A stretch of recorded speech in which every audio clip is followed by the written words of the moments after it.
Okay, so good morning, everyone. I'm going to introduce our facilitator for this morning's session, healing session. And the facilitator for this morning session is um, none other, sorry, than Dr. Angelique V. Nixon. Uh, Dr. Angelique V. Nixon is a Bahamian born and raised Trinidadian based writer, artist, teacher, scholar, activist, and community worker. She's the author of the poetry and art chapbook titled Saltwater Healing, a Myth, Memoir, and Poems, and the scholarly award-winning book titled Resisting Paradise, Tourism, Diaspora, and Sexuality in Caribbean Culture. Angelique is a lecturer at the Institute for Gender and Development Studies, the University of the West Indies, St. Augustine, Trinidad and Tobago. She's also the director of the feminist LGBTI organization CAISO, Sex and Gender Justice in Trinidad and Tobago. Right now I'm going to turn it over to Dr. Nixon, but you can follow Dr. Nixon on Twitter and Instagram at Sister Black, sorry, and her website sistellablack.com. And without further ado, we welcome to Pride Bahamas 2020, Dr. Angelique V. Nixon. Hello, everyone. Hi. So this is meant to be an interactive workshop, but I see we only have a few people, so I'm not quite sure how this will work, but we will do our best. So if I can hear from everyone, if you can tell me hi, your name, how you're feeling this morning. Well, my name is Latino Thompson, and I'm doing good. I'm really excited. I've been waiting all week, especially for this presentation, and I just want to hear exactly what all you have to say and bring. So I'm open to all of that. Thanks, Latino. Nice to meet you over the webs. And who else do we have? Hi, can you hear me properly? Yes. Hi, morning. Hi, it's afternoon where I am. Oh, hi, afternoon. Yeah, Where are you? I'm in England at the moment. Oh, okay. Yeah, but my name is Kevante. Oh, Um, Kate, I know about you. Hello.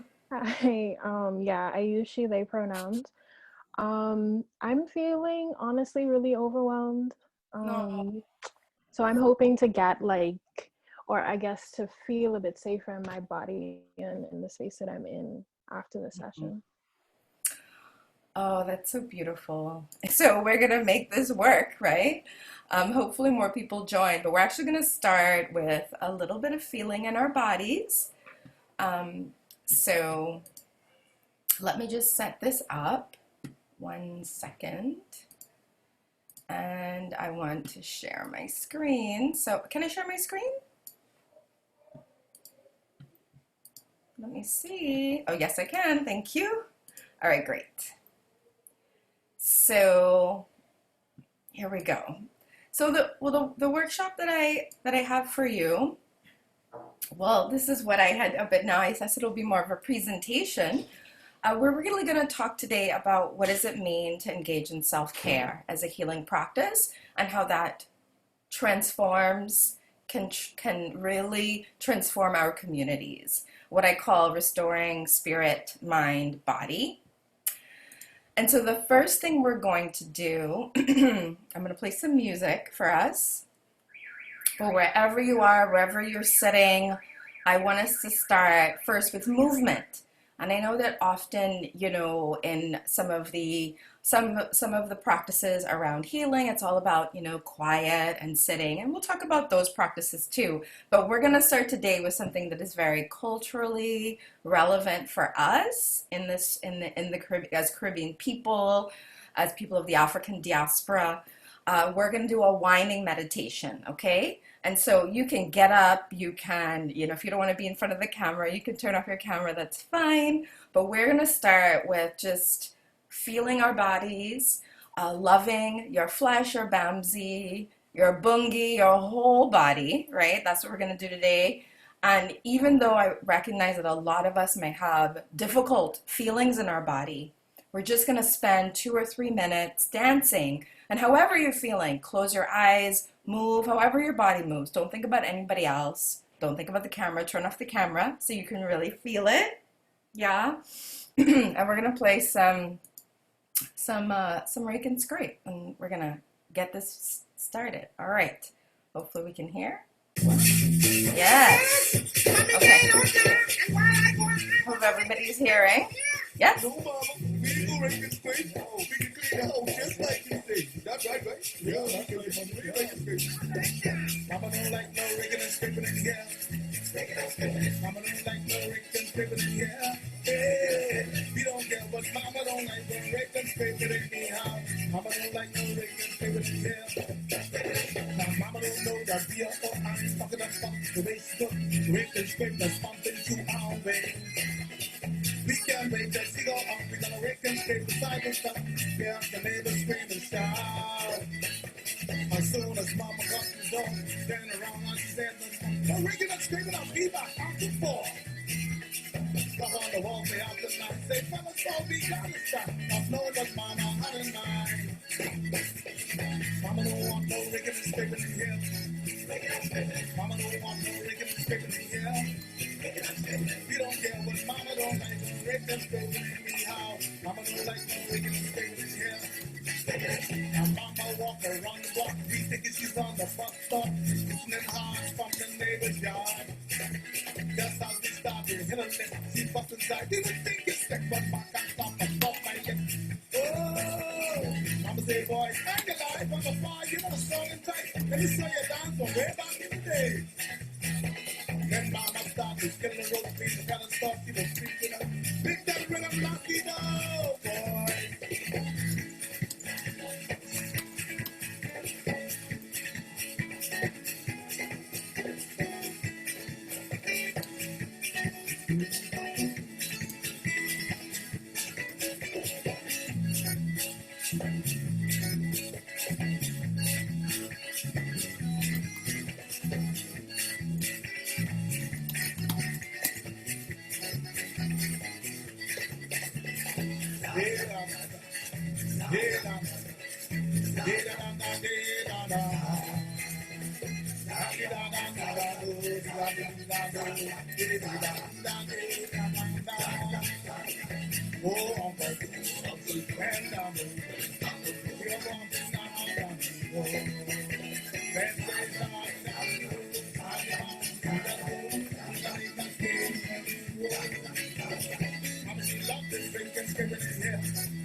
You don't care what the people say, you're gonna rake and scrape anyway.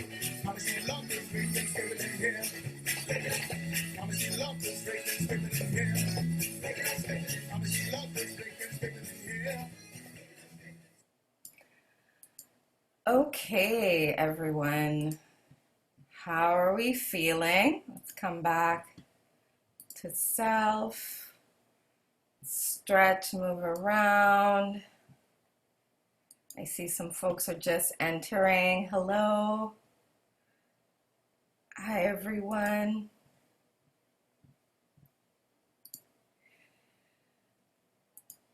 So welcome for those of you who are just joining. I see we have about 6 people now. Hello, Victor, Gerald.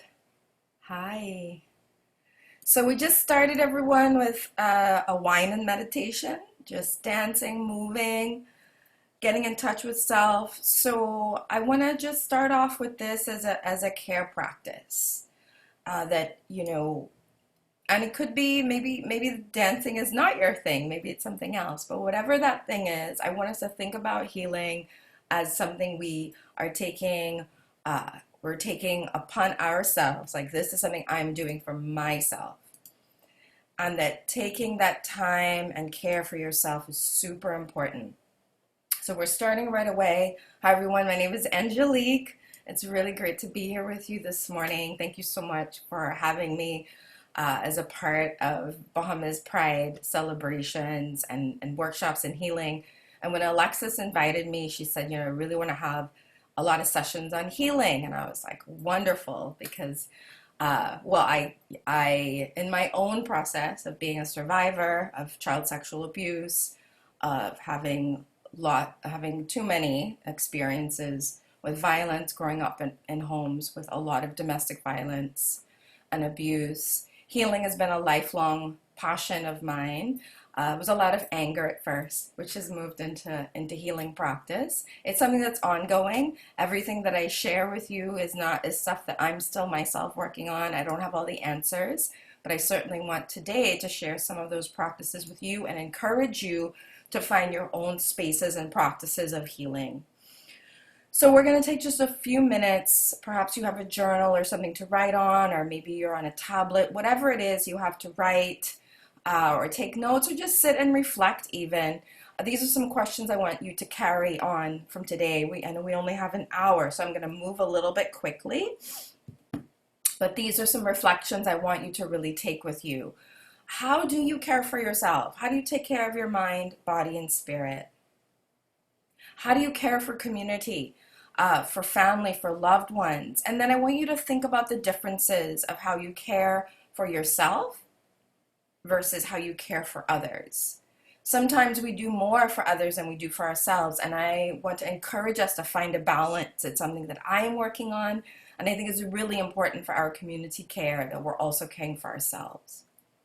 And then sit and think about it. How do you show love to your community? And how do you show love to yourself? What are the differences? Reflect and think deeply about those differences.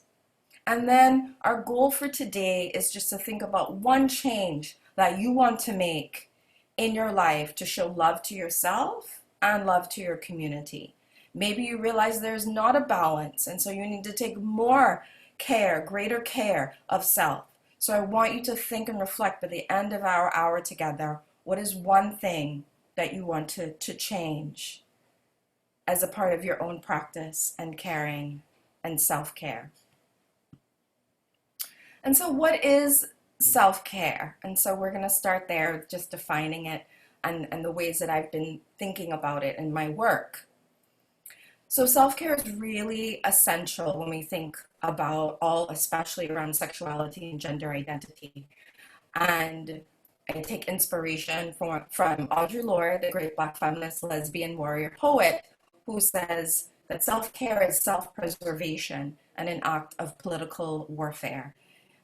We are not thinking about it as something that, so often we're told we're not supposed to be doing we're caring for others. That's what we're really supposed to do. And so I'm saying that we're linking today and we're thinking about that self-care and connecting it with our own community healing, and that how we can extend that outwards to our community and in our work, and really rooting our self-care and connecting it to community love. And that's how we create transformation.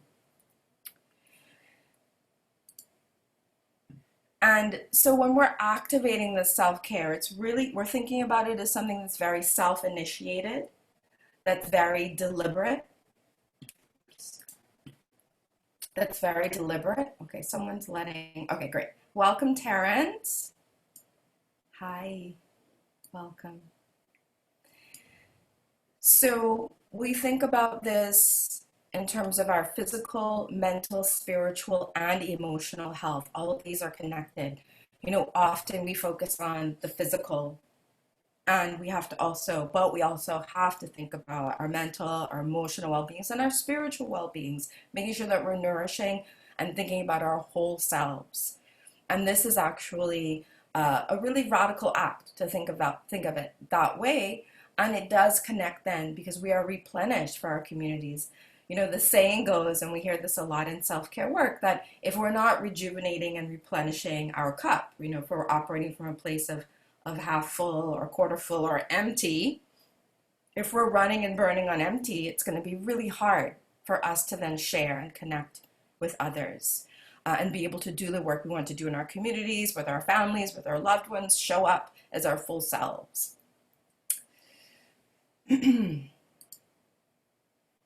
And so I'm going to just go through a few different practices, right? We started with a winding meditation as a caring practice. So that could be going out and dancing and feeling your body. And, in these moments, we're in the global pandemic, we're spending a lot of times a lot of times, with ourselves at home with loved ones. Uh, so, just taking that time to move and be in the body because we're spending a lot of time at home, thinking about movement. And this is another way, mindful meditation is another way for us to think about our caring practice, just sitting with self and listening to our bodies. This image here says, listen to your body, it's smarter than you are. And one of the things about mindful meditation, or even just what we can call grounding or checking in, some people call it a body scan, like I'm sitting and just thinking about what's happening in my body, just listening to our bodies and making sure we're checked in with ourselves. This can be, you can sit for 2 minutes, 5 minutes, build up to it. There's all kinds of ways to meditate. Don't feel like there's only one way to do it and I have to sit carefully and do it in this way. You can lay on a bed, you can sit outside, you can connect with nature, anything where you are allowing yourself to just feel and be in your body. Now, I recognize that sometimes this can be really uncomfortable, especially for those of us who've experienced any kind of trauma. If you are a survivor, if you're also dealing with other kinds of intense, feelings around your body, especially those of us who are various genders and sexualities. Sometimes we can have difficult relationships with our bodies, and especially if we've dealt with any sexual trauma. So it is important for you to listen to your body, and it's important to also think about, well, is this something that I can manage on my own? I really encourage you to find resources if you feel like it is something that you might need help and assistance with and working through. Reach out in community and figure out ways that you can get that support for what you need. And recognizing that sometimes we need additional support, finding those support mechanisms to help you through. But the first step, of course, is listening to yourself and figuring out what you need. So I'm really guided by and have followed some of the practices around somatic healing, and some of you might be familiar with this, and if you're not, I really encourage you. This workshop and this conversation today is really about us taking charge of our healing, and some of that might mean doing some research, reaching out, and so I wanted to encourage everyone to think about and do some research on somatic healing. It's something that really has helped me. I'm still in my own process of learning, but it has been super helpful for me as a survivor. That somatic healing is about feeling the ways that trauma, pain, hurt, grief, anger can get locked in our bodies from very early on. And somatic healing is a process that you are guided through with a healer, with someone who's trained to help pull you through it. But one of the lessons that I've learned is really thinking about how things get trapped and stuck in our bodies, and that movement, checking in with self, scanning, there's so many things that we can do to really feel and reflect and think about where it is. And also that might mean realizing I might need professional help, I might need a professional guidance, I might need to see a therapist or a counselor. All of these things, I think that somatic healing has been really, really empowering for me, and I wanted to just share this as something that you might want to do some research on your own. But this idea of generative somatics, you can look them up, generativesomatics.org. They have lots of resources. There's a podcast. There are multiple resources online, and that can help you think through some of the exercises. And some of those are around mindful breathing, body scan, checking in with self, and really working through and feeling your body. Sometimes it means doing some standing work where you're really getting into and thinking and reflecting. And, so this is just me encouraging you to engage and think about yourself in relationship to your bodies, in relationship to your feelings and emotions, and recognizing that, when we feel things, that it is affecting it is impacting and affecting our bodies in ways that sometimes is difficult to talk about. And there's a whole host of healing practices that exist that affirm whatever we're feeling and help. There's a process of helping us work through it. And I want to say too that some of the exercises that I come up with that I'm going to share with you in a few minutes, and this inspiration through Audre Lorde again, the quote that I'm sharing here, is just a reminder that it is, that you have a right. You have a right to activate self-care as you need it. And you have a right to explore different healing practices and figure out what works for you and be affirmed in that. And recognize how important it is, especially for those of us in these spaces and our, across, as Bahamian people, as Caribbean people, we know that we come from spaces and sites that have so much historical trauma, the colonial legacies of our spaces and our places, and how that impacts our families. It is recognizing that there are so many layers to what we may be experiencing, and also really thinking deeply about that and how it might impact us. I think we're told a lot in capitalist societies and, moving through, yes, just keep going. We have to keep going and pushing. And often we don't give ourselves time to think and reflect deeply about what has impacted us and our families. And the somatic healing work also talks about the kind of generational trauma. And the reality is that we're all impacted by that. So moving through. Right, so I wanted to share, I'm checking time. Yes, okay. So here are just my offerings here and suggestions to think about it. We've talked a little bit already about the mindful meditation and breathing.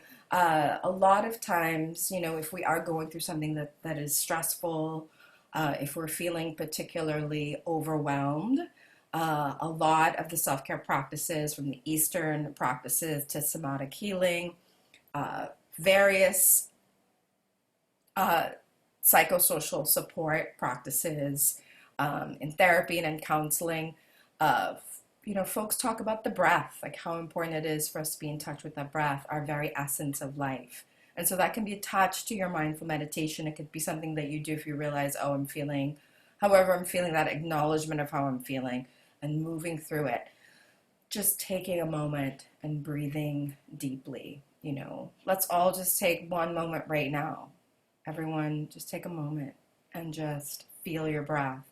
And one of the practices you can do in yoga, we see this, and in other mindful meditation practices where you use your hands and you follow the breath, right? And you just take 2 minutes, sometimes 5 minutes.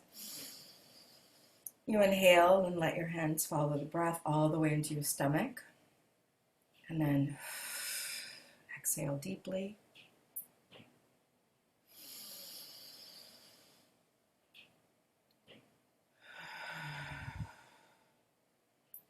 Inhale.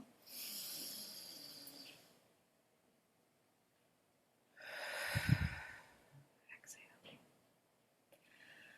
One of the things you want to think about too in any of these practices is that act of breathing, the act of breath, where you're breathing in, you're taking in whatever you think about your reflection that day. I want to bring in positivity. I want to bring in healing energy. I want to bring in productivity. I want to bring in whatever. I want to be a real fierce badass today. Whatever it is, right? Bringing that into your body and then releasing what you don't need. The important thing about releasing, and the somatic healing too, is that when you release, you have to also bring things in to fill those spaces, right?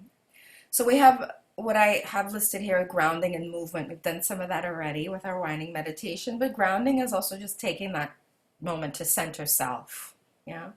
The other thing, another practice is around building altars. And so this can happen, just can be a space that you create just for yourself. If you're a writer and an artist, maybe it's your writing and artist space. Maybe it's a place where you pray and just connect. It could also be for your ancestors. I build altars for my mother and my grandmother. And that's a space where I honor them and I sit, I light candles. So there are all kinds of ways to do that. I know we all have different spiritual practices, and from all of the different from different Christian denominations and Christian beliefs, there is a space and place to think about your daily prayer, your daily spiritual connection, whatever that may be. And I want to move us through creativity as a pathway for healing. I think that someone else is joining.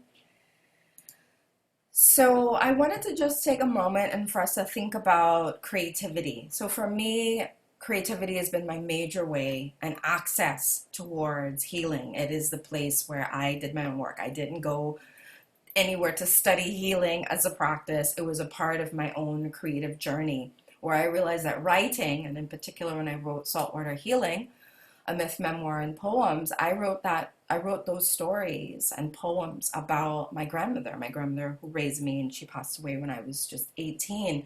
And she was quite literally telling me these stories, you know, as an ancestor. And I realized I wanted to write about her, someone whose story might not have been told, her and my mother. And so I ended up writing about them. And that was a part of my own healing practice. I created Saltwater Healing as a way to tap into the spirit and energy, and also writing about these amazing Black women who raised me, whose stories might not have been told. And so one of the things that I discovered in my own process is that being creative was a way to find healing and to write poems and create stories. So I'm going to talk about my own process, but I wanted to share, this is from a photographer who's doing this really beautiful, very sci-fi, futuresque, Afrofuturism work, and thinking about Black, in particular Black healing and healing from trauma. And so I wanted to share, so you'll see a few of these images as we move through. So one of the exercises that I've done in these kinds of workshops, and we won't have time to do it together, but I want you to take it as an exercise to do for yourself. Now, this can be a bit challenging, but again, do what you can. But this has been something for me, and I know others, and it's often something that, you know, can help you access feelings and emotions. Write a love letter or draw a message, whatever your creative process is. Maybe you feel you don't want to write, you want to just draw an image, that's fine. Or maybe you just want to send love notes and messages to your child or teen younger self. Think about a part of yourself, a younger self that may need to hear a message, and write that message to your younger self. And I want you to think about the elements of air and water especially. These are metaphors for healing. These are metaphors that may help you channel and create that message to your younger self. And we are thinking about, and I want to urge you to think about self-care as a priority. And you want to release, you know, or share what you're able to share. So for example, if it is too painful a memory or too painful to talk about for you right now, then don't pick that thing, right? Pick something else that you think you can share. And this may be an exercise that you continue to do.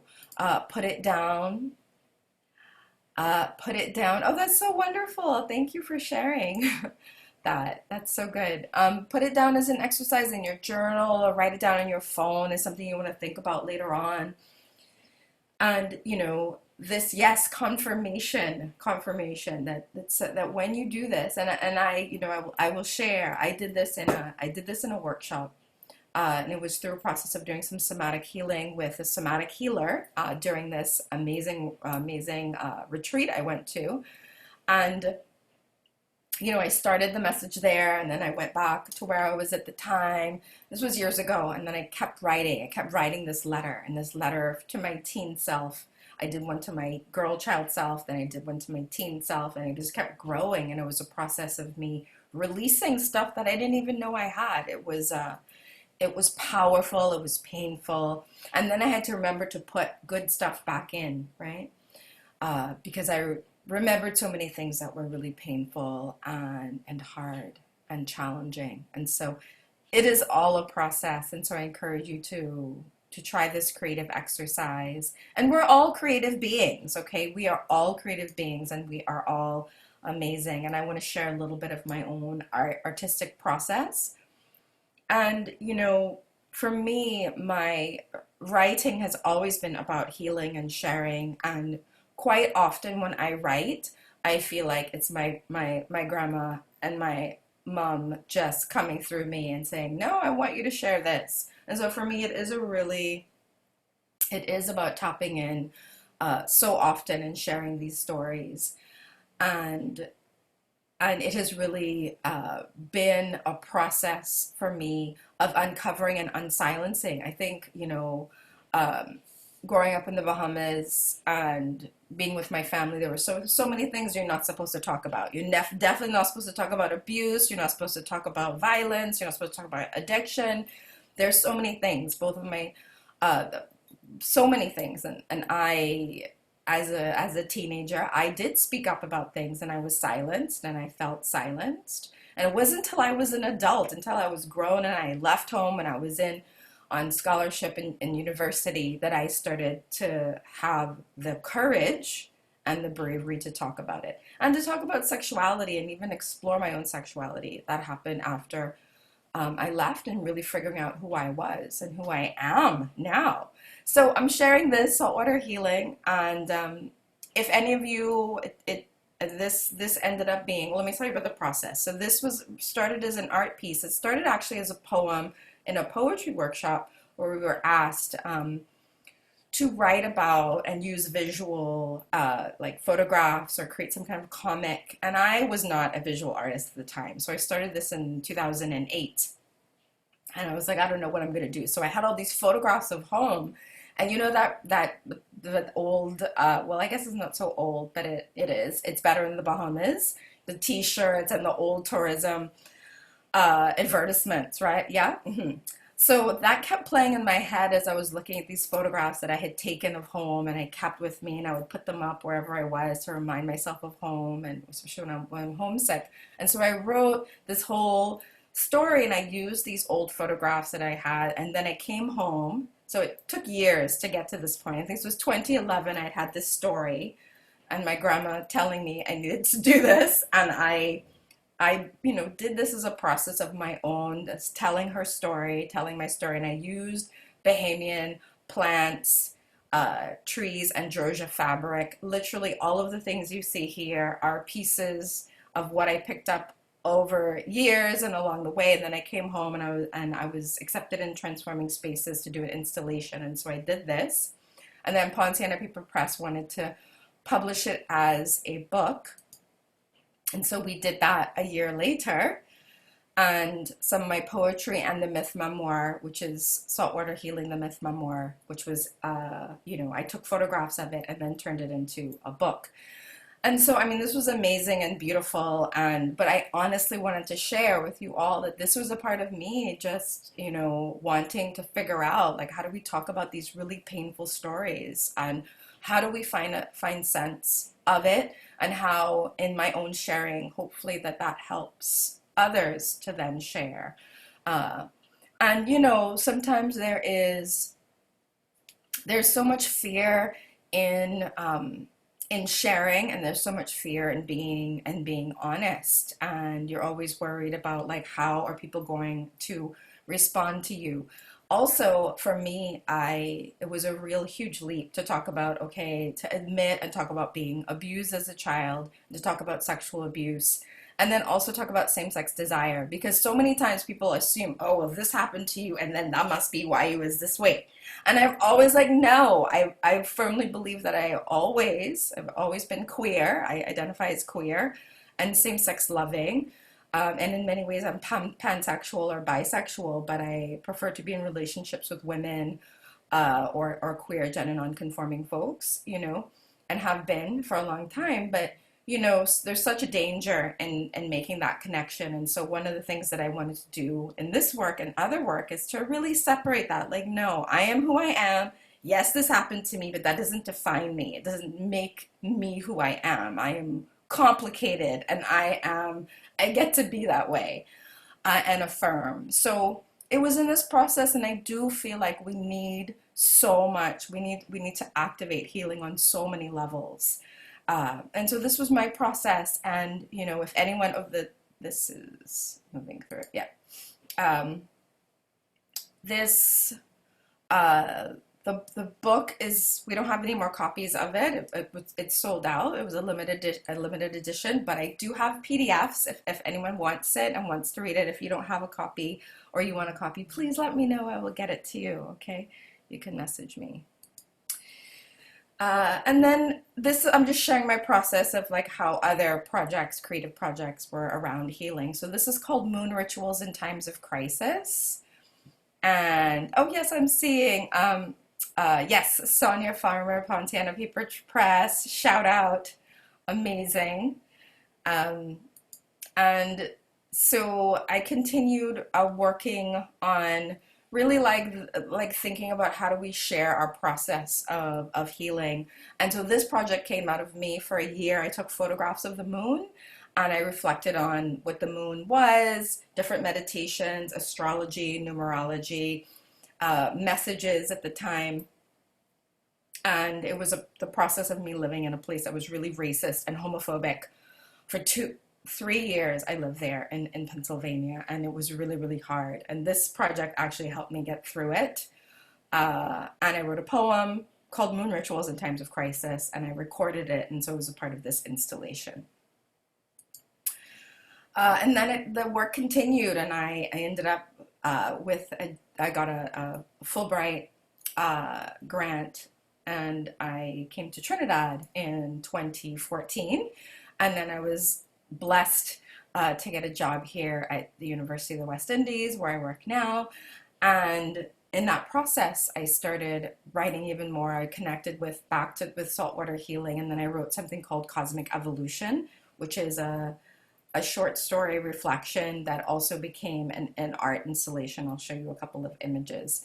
And a part of it was connecting to what is happening, what's been happening in the world, the uprisings around Black Lives Matter, the struggle for sexual and gender justice, the work that I do here in Trinidad around gender-based violence and LGBTI rights. And so this came out of that. And I was a part of the NE8 from 2016 to 2017. And this particular artistic process and project, which I call Cosmic Evolution, is growing.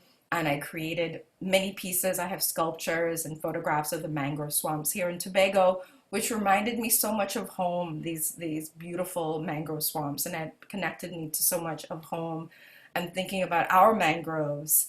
And so this project is about us and survival, Caribbean survival, about how we write ourselves, how we find healing. And so this is a part of something that I'm continuing to work on. And you can see more of it if you want on my website. You can go to sistellablock.com. And so you can see a lot of these pieces on my website if you want to check those out, and stay in touch with me and we can talk more about these. And I'm giving us some time for conversations and questions. So we'll have good time. And so I wanted this session to be one that was really encouraging. I want every person to feel encouraged to be in charge of their own healing, but also be mindful of self and check in with self enough to know if I need additional support. What are your support mechanisms? Make sure that you have that as a part of your daily practices. Your daily rituals of self-care should also include your community, friends, family, loved ones. If that means you might need therapy or counseling or a broader support network, please do that and activate it for yourself. If you need help finding resources, reach out to community members and find out what is available in your community, where you might be able to get that support. Working on self as a priority is a switch. It is a way that we are not usually taught to, especially we're told often that we have to care for everyone else before we care for ourselves. And I'm saying that we should start with selves so we can be our best selves to care for each other and our communities and our families. And that is going to help us build the support we need. Always building support in community, being mindful of yourself and others. And because we live in a world that is shared with our planet, with each other. And, in my work, I consistently talk about our survival as a region, being that we need to have those linkages and connections and not think of ourselves as so separate. For me, yes, I am Bahamian, absolutely. My parents, my grandmother was born in the Bahamas, but her parents are from Trinidad, and so I have ancestral connections here in Trinidad. That's on my mother's side, and on my father's side, my great grandfather's from Jamaica. So, when we go back into our own histories and we look at our region, we're so complex. And we're also just a part of this world and how we need so many things and so many changes and shifts. And so I want to wrap up there and hear from you. Yes, it gives us a little bit of time for questions and reflections. So please, I would love to hear from everyone and to hear what questions you have, what thoughts you have. How has the week been? What's still lingering for you from today's discussions, or how you're feeling from the week? Yes. Yes, I will. All you. Anyone want to share or reflect? Anyone have questions? I have a question. Yes, please. So I know you've been in Trinidad for a while, right? Um, how has it been um, since, or how do you, okay, let's see how to frame this. I'm thinking, right? You talk about the trauma that you received and or happened in your childhood here in the Bahamas, and then you went to Trinidad. I guess, and you ended up there after a while, and that's where you begin to process some of that trauma that happened here in the Bahamas. Um, I'm wondering what was that experience like, and is Trinidad um, well, I mean, I guess can you take us into like the feelings that I guess a little bit of that you unpacked because you're in a whole entire different space that's not native to you, but becomes like a second home, and then you still have your relation to the Bahamas and the space itself. If that makes sense, I'm trying to steer you where I'm hoping to go, but yeah. Well, thank you for that. Those questions. I'll try to give a short answer. So yeah, I born and raised in the Bahamas until I lived there and worked until I was 20. Sorry, excuse me. Until my early 20s. I worked in well, I had many jobs. I worked many places in the Bahamas, and I was really fortunate. I dropped out of high school when I was 16 for a lot of reasons that I'm not going to go into. And I ended up I went to College of the Bahamas, night school. I did lots of things because I wanted to go to college, and I ended up working for 3 years full time at a bank, had a bank job, but I also worked as a bartender. So I did lots of things, saved lots of money, and I was really fortunate to get a scholarship. And yeah, it took me about 3 years to get to university, and I found a place in Florida, and it was close. And so I would come home to work. So I spent my 4 years in in university, and I got the scholarship, and I was like, yes. And during that process of being in Florida, which is still really close to home, and I maintained my connections, I did my degree in accounting. I was supposed to come home and work. And this was in the 2000s. Some people might remember this as when the banking industry changed, and a lot of the offshore banks, a lot of stuff happened. And so I was in some ways fortunate that I was supposed to come back and work, but my job wasn't there anymore when I finished. And so I ended up I applied to graduate school. I wanted to write. In the process of getting an accounting degree, I realized I wanted to be a writer. And I started teaching, and I was able to get a funding and a scholarship to go to grad school, which I didn't even know what it was, and I did it. And then I always say that I kind of ended up in grad school in a very long journey to where I am. So I spent through the course of my time in studies and being in graduate school, uh, I was in the U.S. for 18 years. So it absolutely forged a lot of me and my being. Although I have always maintained connections to home and spent time coming home. Um, and, I think that living in the United States as a migrant, as someone who is racialized in a particular way, even though I'm very light skinned and I recognize all of the privilege and acknowledge all the privilege that comes with that. But then living in the United States really affects you in a particular way. And it did really, I think, it changed and affected me, and it definitely made me become a lot more active and rethinking a lot of my own understandings. And being in school and learning about so many things, one of the frustrating things is, you know, our education system. I know things have changed, but when I was in school, we learned more about Europe and the United States than we did about the Caribbean. And so I ended up learning a lot more about the Caribbean in college and university and grad school. And that's when I decided I wanted to study and really study Caribbean literature and Caribbean studies and gender and sexuality studies. So that's sort of my journey. And I started really doing a lot of activism around LGBTI and LGBTI plus issues starting in 2008, which I can share some of that work. I think we were talking about that before, that I've spent a lot of time, and I think it's really important for us in my work, that I've spent a lot of time, you know, making sure that we're preserving our Caribbean LGBTI histories and stories. And one of the things that, you know, we have to constantly battle is this idea that, oh, being queer, being LGBTI is somehow foreign, right? It's not. That we have lots of diverse genders and sexualities across our region, across all of the islands in the region. We are consistently, and we have had all kinds of genders and sexualities, and we are complicated. And so that's one of the things that I've done, is working to make sure that some of those stories and histories are preserved. And so I'll show everyone two collections that I think might offer some reflection on that. Question, please ask. I see a question here. How does your work address Caribbean traumas? Well, I think that's a great question. I mean, do you mean with the workshop today, or in my writing? I think it's Ida. Is it Ida? Yes, yes. I think it's E-Day. Oh, I'm Yeah, but sorry. I wasn't reading. Oh, Ide Thompson. yes, Uh, yeah.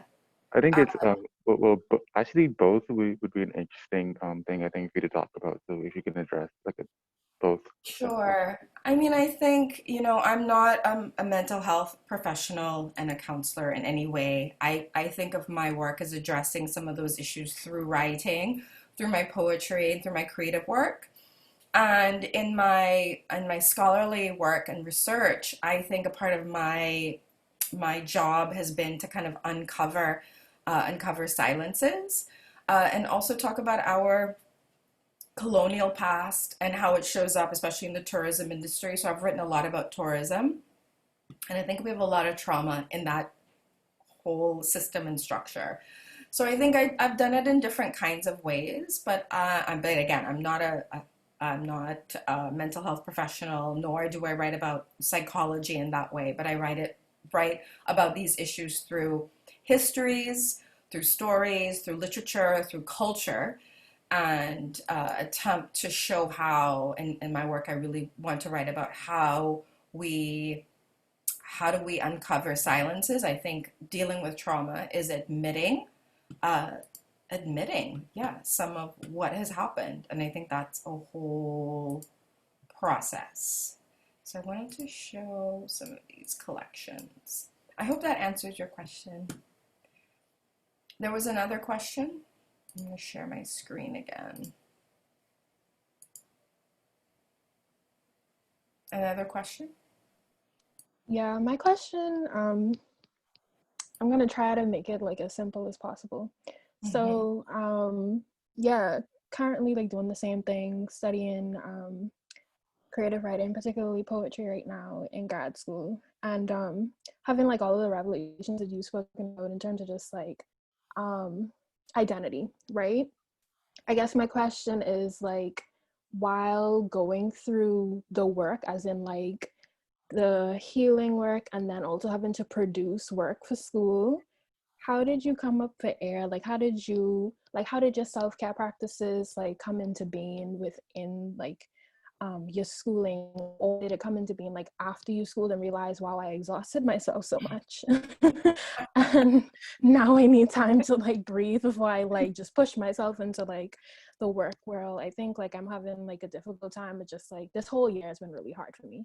So just kind of like dealing with just like the pandemic, and then dealing with just like personal stuff, and then having a parent die, and then just like coming into like realization of like my gender identity and all of that. I'm just like, how can I breathe? Yeah, that's wow, that is so much. Well, I want to say first that, just saying and talking about everything that you just shared, I mean, that's a huge part of it, right? Just being able to say, okay, I'm going through this. So for me, I think for me, the reason I was even able to honestly, to get through my PhD program, especially, I was in Gainesville, North Florida, for 4 years. And I was really lucky and fortunate to find a group of amazing uh, grad students and others and there was a really, because the Black students in particular at UF are such a small group and a minority, we were able to really stick together. And even my department was only like 5 of us. And so we really, really bonded. Um, and I had a support group. I mean, that's literally, I think I will say, how I was able to get through it, because yes, and it was a lot. We became really, really active. There was so much activism going on campus, and we were learning and working and doing our research, and we were reading each other's writings, and we were also involved in like building a community together. So that's what helped me get through that period. And so I encourage you to find that your crew, your community, in order to have that support. And I know now with the pandemic, it's so difficult because it's not like we can't, we're not going to be able to, you can't really be in community in that way. So you have to figure out other ways to do that, through online. We're so reliant now on the ways to meet up and communicate and, touch base. But so that's what it was for me, having that group and having lifelong friends and chosen family. Um, for me, one of the challenges has been, talking about and being very public about stuff that's happened to me, and parts of with family has meant that there's a cost to that. You know what I mean? And so, had to build family. And I think that is important, figuring out your your support network, and using the writing. I think it's also, I encourage you to get into the writing and figure out ways that helps you. Not everything you write in the process of healing might end up, like some of that is going to be just for you. And I really do believe that writing can be a form of healing, not the only one. But please reach out to me. We can talk more. But I wanted to show, and uh, responding to some of like what the work I wanted to share. Here in Trinidad, I've been working with CAISO Sex and Gender Justice since 2015, really 2014 when I moved, but I've been on the board since 2015, and we do a lot of work locally on LGBTI rights. I also lead a project working to end gender-based violence and LGBTI discrimination. And so that's been for the last 5 to 6 years that I've been doing that. But before that, working with the Caribbean IRN, which is a regional network that's really focused. You can see here, we put together 2 collections. We started this work in 2008, and you will see here this collection called Theorizing Homophobias in the Caribbean. And I worked on this with Rosamond King, Colin Robinson, Natalie Bennett, and Vidyartha Kassoon. And you'll see here, I did an interview with Erin Green about the history of Rainbow Alliance in the Bahamas. I also did an interview with Mira Govin and Kareem Mortimer about the films, you know, and so you can see that I wanted to make sure that the Bahamas was included and represented here around our different things, but this is a regional engagement and thinking and reflecting about Caribbean sexualities and genders. And so it has all kinds of things here: activist reports, creative works, critical essays, film, interviews, music. So this was one of the things that I worked on to make sure that we had something that was open access. We also have been creating these digital archives, and so the second collection here, Caribbean Homophobia, CaribbeanSexualities.org. Please check it out as well. This is our second collection, and there's a lot of different things on here. We did a whole journal issue, which has creative work, critical essays, and then we also did tributes to Michelle Cliff after she passed away. And we invited folks to submit, and we got a lot of really beautiful creative pieces. So this is, again, open access. The Sargasso collection has a lot of different things as well. You can see artwork here and different essays, and yeah, this is in Spanish and English, covering the Spanish-speaking Caribbean as well.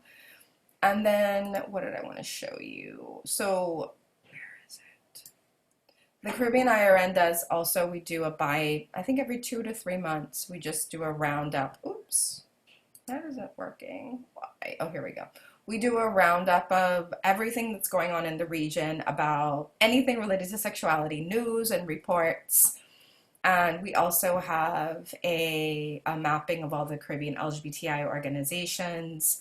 And you can see so many things from, you know, Guyana, dealing with the case in Guyana that went to the Caribbean Court of Justice, reflections on pride across the region. These are just all, it's like an archive of all of news reports, happenings across the region. So just want to share a little bit of that, and to kind of show you some of the work that I've been doing. And you can see, where is it? Oh, I'll show you this portal. Hopefully it will come up. Great. Also, this is the project that I've been working on for a number of years here, and you can check that out at the portal CaribbeanSexualities.org. I'll do a link. So, other questions? I hope I answered everyone's questions.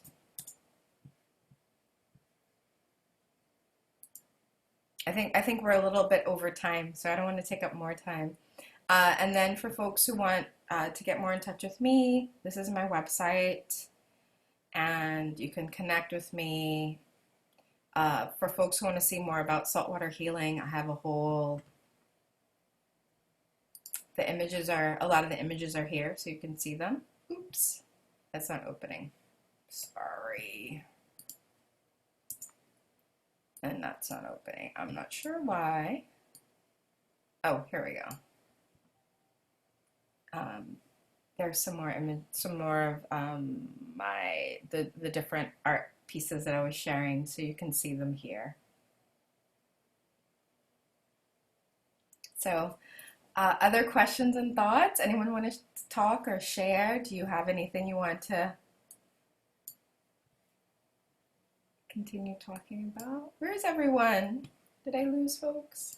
Oh wait, no, there's still 8 participants. Questions, thoughts? Well, let's wrap up with anyone. Oh, thank you so much. Anyone want to share a question or thought for people to leave here today with? No? Hi, I just want to say, Angelique, Dr. Nixon, this is Alexis. I've been a part of one of your saltwater healing sessions, and I think, and I would encourage anybody, especially in the Bahamas, where we have access to saltwater cleansing, taking in breaths, how to take time for yourself. Like, we have a lot of this therapy here at home So I just like to encourage persons to take advantage of Dr. Nixon's saltwater therapy healing. I mean, it's refreshing, it's good. It actually gives you some connection to the universe, plants, trees, the air. I've been a participant of it and I would recommend it highly. Thank you for introducing it here to Pride Bahamas 2020. Well, thank you so much, Alexis. And thank you for that closing point, which is that for those in the Bahamas, please go and kiss the salt water for me. I am so homesick and missing everyone, and also just missing the space. I was so excited to come home for this, and of course we were not able to travel. So the salt water is so amazing and beautiful and can carry so much. And remember to also, when you go to the sea, and take those moments, that it is an exchange. It's an exchange for you also and the sea. So yes, saltwater healing, taking care of self, and just reminding everyone to really think deeply about some of the questions. I hope we can go back. Well, maybe I should just, and as we wrap up, let's go back to that question that I asked everyone to think about. And we'll end there. I hope everyone will think about some of the creative exercises and the question at the beginning, where I asked you to think deeply about this, and I hope we will take that, let this be our moment where we reflect back. What is one change that you want to make in your life to show love to yourself and your community? Maybe you decide, oh, I really need to go to the sea once a week. Maybe I need to do a meditation. Maybe I need to take more time for myself. Whatever it is, I encourage you all to do that. Oh, that's true. Natino, we can't kiss it either right now. I know. Oh, are you all back in no beaches? Yes, we are. We are very much so for some reason. Well, enough. Only in Nassau and Apical. Oh, okay. Well, we're here in Trinidad. We're going on. I think we had a brief moment where we could go to the beach, and that has closed from, pretty much since March. There was one brief, like 2 or 3 weeks, maybe it was a month, where we could go, and now we're back on. So I understand. So we're sending out those intentions, and as soon as we can visit the sea, we will. But I hope all of these practices, take what works for you, leave what doesn't work for you. These are not prescriptive. Figure out what works for you.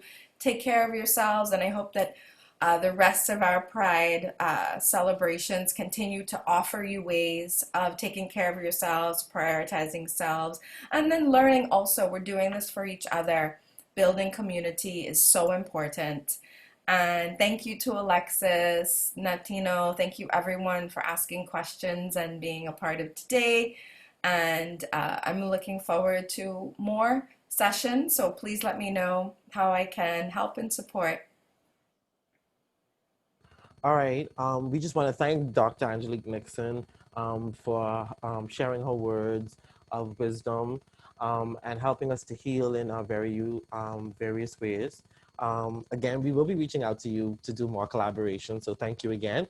We're going to move on to our next session, but we're going to come out of this link. Everyone would have the links in their emails. The next session is the church and LGBTQ, talking about religion and spirituality, and I'm excited for this. We have an exciting panel, and we're ready to go. So I'm going to ask you to give us about 2 minutes to sign back in. We'll get the room up and going, and we'll be back. So see you over in the next room.